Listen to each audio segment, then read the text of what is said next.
This is Thobbe Englund from Sabaton, and you're watching Brutally Delicious Podcast.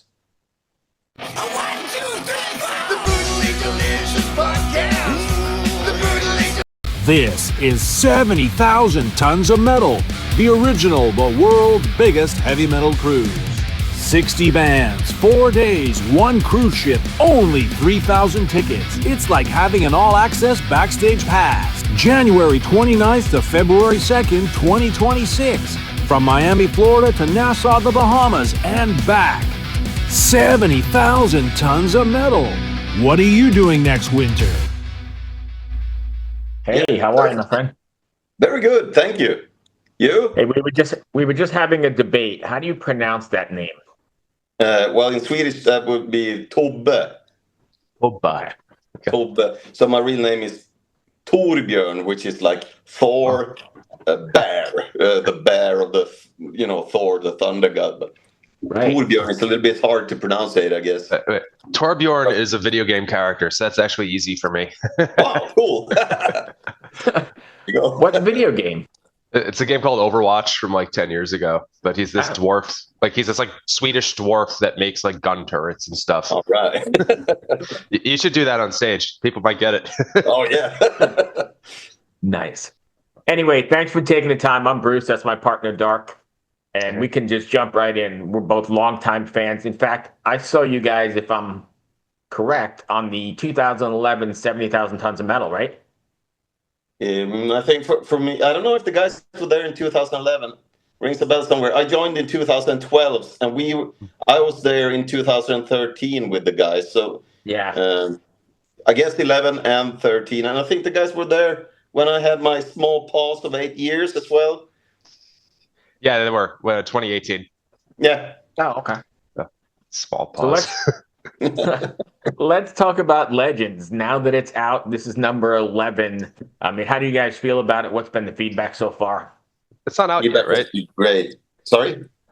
Is the album out? I thought it was just like crossing the Rubicon. And Yeah, it's 17th. I'm sorry, right. The album October is going to be out the 17th, I guess, of October. So. Mhm.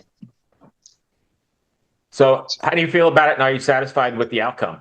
Yeah, I'm very satisfied with it. I mean, and to come back at exactly it was perfect timing for me when the guys asked me if I'd like to rejoin the band, and it was like, oh, by the way, we're going to start recording of the album, the new album. So it was perfect, to get into basically from the start of the album, the recording procedure and all that, and what I mean, this album, even though every band, every artist always say like this is the best album so far, Right. It is, because it has everything, and it's like it's not a single weak song on the album, in my opinion. It's really one of those 10 out of 10, I feel. Okay. 10 out of 10. Wait. Go ahead, Dark. 10 out of 10. Wait. That's best album ever is like different than a 10 out of 10. It has everything, and I guess we were all involved in the songwriting as well. And one funny thing is that me and Joachim have been working on Lightning at the Gates for a long time. I think we finished that song in November, and little did I know at the time that I would be back in the band by January. So that was also pretty cool, So how do you, I'm going to got one more for you, and I'm going to let Dark take the lead here. But how do you, when you're writing a Sabaton record, number 11, you've been in the band since 2012, how do you keep the music from being the same? Like, how do you not rewrite that same Sabaton song that you wrote, for previous records? I guess it's of course, you don't want to fall back upon typical, easy things like, all right, here's the chorus, and then we do it like that, and we've done that 20 times. You always try to think about the details, to kind of get out of the box, your comfort zone, because it can be very repetitive. But I would say when we sit down and write songs, even though, it always feels fresh. And I think that Sabaton fans want to have Sabaton this way. I wouldn't like Sabaton to kind of go in another direction or something. I think it's kind of like when I grew up as a kid and Iron Maiden was my favorite band. I didn't want them to change that much, keep the sound but still fresh material and stuff like that. Fair enough. Go ahead, Doc. Yeah, so the main thing I wanted to like ask about, I don't know how much lyrical involvement you have, is that this is the first album in like what 6 years that isn't about World War One entirely. Yeah. Now, was there discussion of like, okay, do we have to stick with this war, or is it time for World War II? Like, how did this happen? Actually, I think this was in fall of 2023 when the guy started to lay out plans for a new album. And of course, I wasn't in the band at the time, but Joachim had written what then became Templars, the song. And he played that to Per. But both were like, but this doesn't sound like, First World War material. And so it was like something older, kind of ancient stuff, and that's where the Templar idea sort of was born. And I think they were talking about maybe a concept album about Templars, but then that would be maybe I don't know. I don't actually know the full story behind that, but that's how Legends saw its light, because it was like, wait a minute, I think they had been thinking about this for a while also to write about all these legends. And of course, there are a shitload of legends out there to choose from. Was there one you wanted that didn't get the album? Like, I don't know, some legend of history? Nah, I don't know. I hadn't really thought about it. So was there one that you thought was the best, that you put your most energy into? And no, the thing is that we write the music first, and then we kind of connect the music. What's the feeling in this song, and would it fit to this or that legend? So that makes it more connected, I guess, to that kind of, each legend has a song that's like a vehicle for transporting all the, the story in itself. So, right, yeah. That's wild. I always figured there were like the song concepts first, and then you wrote music. But I guess if I heard Templars and it didn't have lyrics, I would never have thought World War One. To your point. Yeah, exactly. There you go. It's like, yeah. Yeah, that's wild though. So, were you saying that you were involved in songwriting even when you weren't in the band? Oh yeah, I've been. Even though I wasn't in the band since I left in August 16. We stayed in touch over the years, barbecue, beer, family, stuff like that. And I've always, whenever Joachim is in town, he calls me like, yeah, what are you up to? Should we have some beers, write some music? So I actually wrote Fields of Verdun, for example. You wrote that? Yeah. I didn't know that. We played the solo on the album, dude. Wow. Yeah, and then I think we started on Lightning at the Gates in 22. But the guys were obviously very busy. But whenever he was in his hometown, which is where I live, I moved to Falun back in 2012. He called me up and yeah, what are you doing? So yeah. So that's wild. But I'm guessing it's good to be back. Like, how is that feeling? Yeah, it's wonderful. I mean, a lot of people ask me, are the guys any different? Is it different?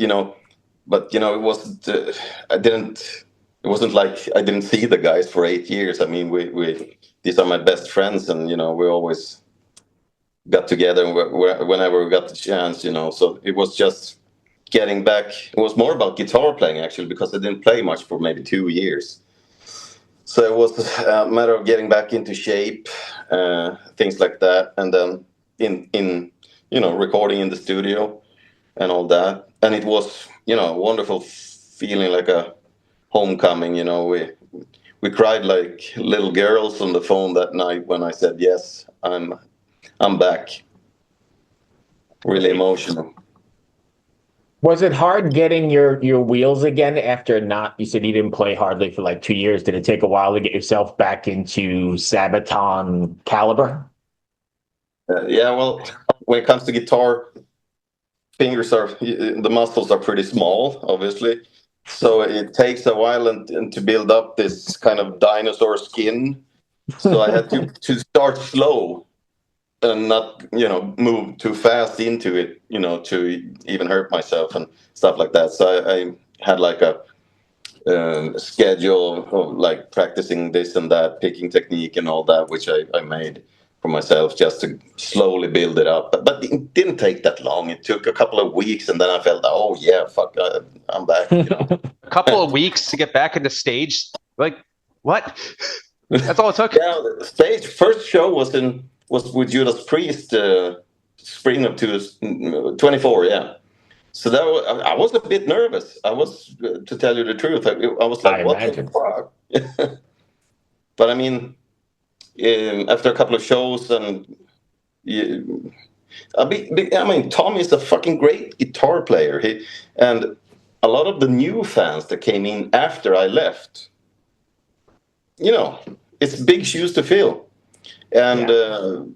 So I was, of course, I was a bit nervous, but everything went super smooth and nice. And I was afraid to ask about that because, like, I'm a big Majestica fan, but like, right. Was it Bruce? I'm not sure if you know Majestica's Tommy's band. He used to be in Sabaton and then Thobbe came back. But yeah, like, was there, like, you're saying that was intimidating? Was he cool about it? Like, how'd it go? I mean, Tommy and I were best friends since, I don't know how many years, and so he was the natural guy to jump in and take over after I left. And when he decided to go his own way now with Majestica and all his solo stuff, I mean, we talked on the phone, and he gave me some, hey, this solo here, how the fuck do you do that? And he's like, oh, well, you go here and you do that. So it's like, we're brothers, basically. That's nice to hear that there's no, like, I mean, not even hard feelings, but like good feelings all around. No, I met him 2 days ago. We had a barbecue at Per's place. So. Oh shit! Okay, so he's in touch with the rest of the band. Oh, that's really cool. Yeah, of course. So when is Sabaton touring with Majestica? I don't know. That's a fair question. I don't know. Well, put in the request because I would love that, Bill. Yeah. So you guys taking this out on the road again? I know you said you played the summer some stuff, but what do you got going for the touring?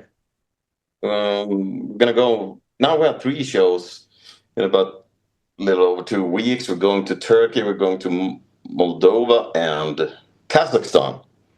That's gonna be pretty interesting. Yeah, never been to Turkey, but the other 2 I haven't been to. Not the other guys either. So that's gonna be pretty interesting. And we just came off a tour in Australia now and New Zealand, and so I'm in Cyprus now, where we're doing some PR and stuff like that. But then we're going to start the big European tour mid-November. Is there a place you want to get to that you haven't got to yet? As Sabaton, not as yourself. Yeah, I don't think about, myself anymore as a kind of a, solo artist, if that's what you mean, or something. Or you mean like private. Yeah, travel. Even personal travel, right? Yeah, I don't know. It's a tricky question.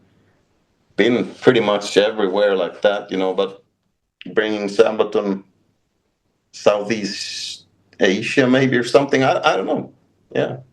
Fair enough. Yeah. Dark. Do you have any? Sorry, I had like another question, but not, it's like Southeast Asia. Like, does Sabaton have songs about that part of the world other than Shirayama? I'm not sure. I was like, I don't think you ever did like the Romance of the Three Kingdoms saga, right? No, I don't think so. It doesn't ring a bell. Is that the next album? We'll see. Who knows? Yeah.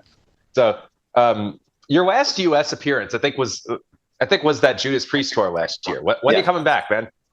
Sorry, we're both American. Well, you'll see. You'll know. Is it like hitting Blabbermouth in 2 days or something? Like, please don't keep me waiting. I'm not going to say anything. Sorry, I had to mute for that. Okay, good news. No worries at all.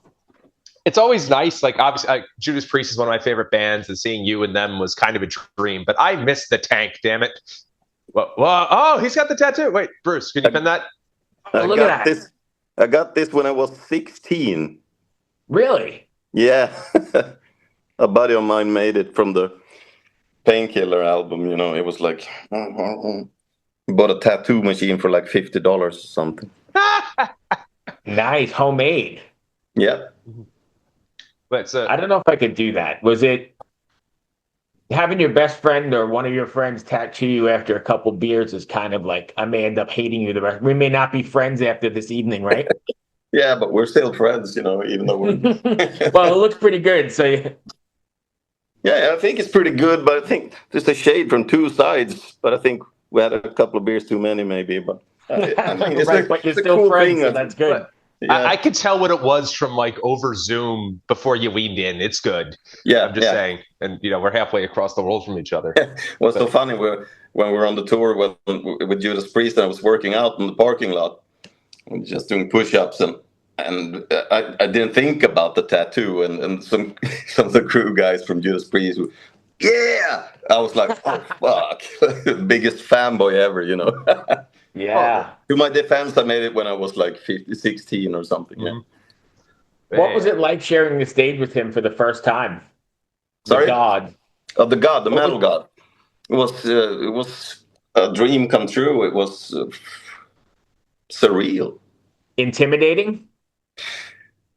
I mean, it was more of kind of a proud feeling to be doing the same thing together. It's like a feeling of, I don't know, brother belonging, that kind of stuff, that we're going to carry the torch, and they showed us the way.